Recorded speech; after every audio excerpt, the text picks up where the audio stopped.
जी अस्सलाम वालेकुम व्यूअर्स, मैं हूं जी डॉक्टर शफीउल्लाह खान और आप देख रहे हैं अलसेफ होम्यो।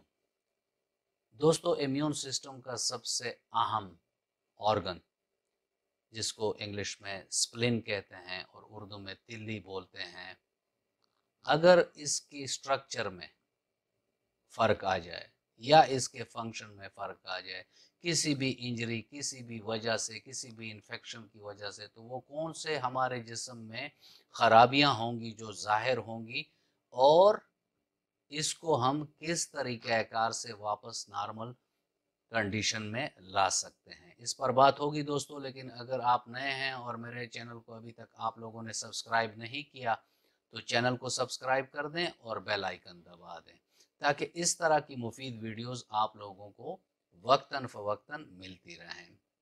तो चलते हैं टॉपिक की तरफ। स्प्लिन यानी तिल्ली, इसका बुनियादी फंक्शन जो है फिल्टर का काम है, यानी खून को ये फिल्टर करता है। तिल्ली से सिर्फ सेहतमंद खून ही गुजर सकता है। जो पुराने आरबीसीज हों या गैर सेहतमंद खून हो, उसको ये मैक्रोफेजिस के थ्रू तोड़ देती है और आगे जाने नहीं देती। और यही मैक्रोफेजेस हैं जो बॉडी को हर किस्म के जरासीम से भी महफूज रखती है, क्योंकि ये उन पर भी अटैक कर देता है और उनको मार देता है। तिल्ली का ये फंक्शन भी है कि ये खून के स्टोरेज प्लस नए खून के बनाने के अमल में भी इमदाद करता है। तिल्ली हमारे जिस्म में पानी के जो सतह होती है उसको भी अपने लेवल पर रखती है। नॉर्मल तिल्ली का जो वज़न होता है वो 70 से लेकर 200 ग्राम तक होता है।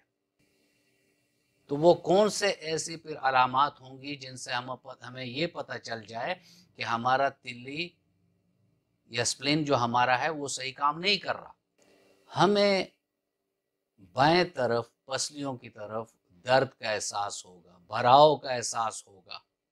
ऐसे लगेगा जैसे हमारे इस तरफ कोई चीज़ हमें छू रही है अंदर ही अंदर, क्योंकि उसका साइज बड़ा होता है। और काटने वाले दर्द होते हैं इसके साथ। साथ में बाज़ मरीजों को तिल्ली की अवारिस की वजह से हाई ब्लड प्रेशर भी हो जाता है। वो वेट लॉस करने लग जाते हैं, यानी उनका वजन गिरने लग जाता है, एनीमिया हो जाता है, जाइंडिस हो जाता है, सांस में उनको दिक्कत होती है। जब सांस लेते हैं वो कहते हैं हमें मैदे की तरफ कोई चीज छू रही है। थकान सी होती है, जहनी और जिस्मानी दोनों किस्म की थकान होती है। साथ में मैक्रोफेजेस जो अपना प्रॉपर काम नहीं कर रहे होते, बार बार बॉडी में मुख्तलिफ जरासीमों की वजह से इन्फेक्शंस होते रहते हैं, यानी बंदा बार बार बीमार होता रहता है। तो दोस्तों, ये बहुत तकलीफ देह सा अमर होता है कि स्प्लीन इनलार्ज हो जाता है तो पेशेंट बहुत ही तकलीफ में होता है। तो इस तकलीफ में हम अपने पेशेंट को क्या फ़ायदा पहुंचा सकते हैं? इसमें होम्योपैथिक की बहुत ज़बरदस्त एक मेडिसिन है जिसे साइनोक्स क्यू कहते हैं। जी दोस्तों, साइनोक्स क्यू अगर 8 से 10 कतरे नीम गर्म पानी में आप अपने मरीज को देंगे, सुबह दोपहर शाम, तो बहुत कम अरसे से जो स्प्लिन है वो अपने ओरिजिनल शेप में भी आ जाएगा और उसके जो प्रॉपर काम है वो भी शुरू कर देगा। तो दोस्तों, आप लोगों को मालूम है कि मैं आप लोगों को अपनी वीडियोस में जो बीमारी होती है उसके रिगार्ड मैं आपको परहेज़ भी बताता हूं कि ऐसे खुराकों से परहेज़ करें, और वो खुराक भी बताता हूं कि जिसमें उस बीमारी में आप लोगों को फ़ायदा पहुंच सकता है। तो चलते हैं फूड टिप्स की तरफ। पहले चलते हैं कि जो नहीं लेने चाहिए। ये पैक जितनी भी बाहर की बाजारी सिंथेटिक खुराकें हैं ये हमें नहीं लेनी चाहिए, ख्वाह वो चिप्स हों या फ्रेंच फ्राइज़ हों, आइसक्रीम हो, कोल्ड ड्रिंक्स हों, इन टाइप चीज़ों से हमें परहेज़ करना चाहिए।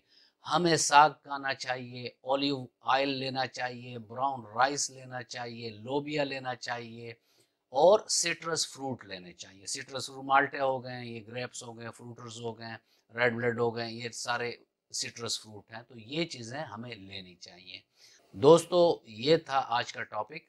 और मैं उम्मीद करता हूं कि आप लोगों को अच्छा लगा होगा। अगर अच्छा लगा है तो लाइक का बटन दबा दें और अपने फ्रेंड एंड फैमिली मेम्बर्स के साथ इसको शेयर करें ताकि उनको भी ये मुफीद मालूमात मिल सकें। मिलते हैं किसी ऐसे ही अच्छी वीडियो के साथ, तब तक के लिए इजाज़त। अल्लाह हाफिज़।